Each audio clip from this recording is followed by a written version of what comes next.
Hi, this is Ken with Steam Bright Supply. We're going to do a real brief video showing you how to connect your thermostatic heat control to a truck mount or a heated pressure washer that uses a dial set thermostat, such as this.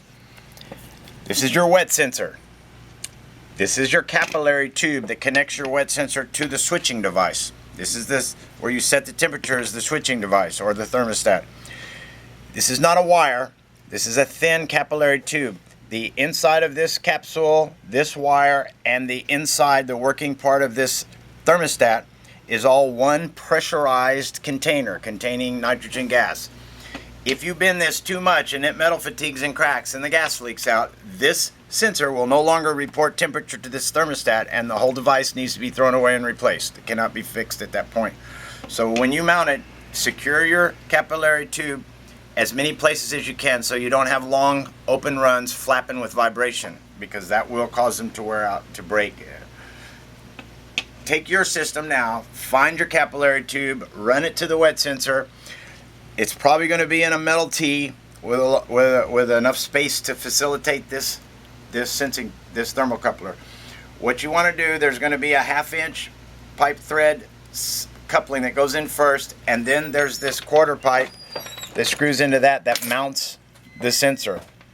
First thing you want to do is holding this with a wrench so it can't turn. You don't want to turn all this together. You'll twist this and break it. You hold this with a wrench, and then you go to the small one, the 1/4 inch, and unscrew it. That'll happen without twisting this capillary tube. Then you can unscrew this, taking that out. Now, replace this into that place. Screw this in first. Use thread tape, and then thread taping this one, come up and screw it in there. Holding this with a wrench, you tighten this one into this one. You don't just keep turning this one until this starts to turn and then you break the tubes. You hold this with a wrench. Every time you loosen or tighten this, you hold this with a wrench. Then you run your capillary tube along the path that the other one ran.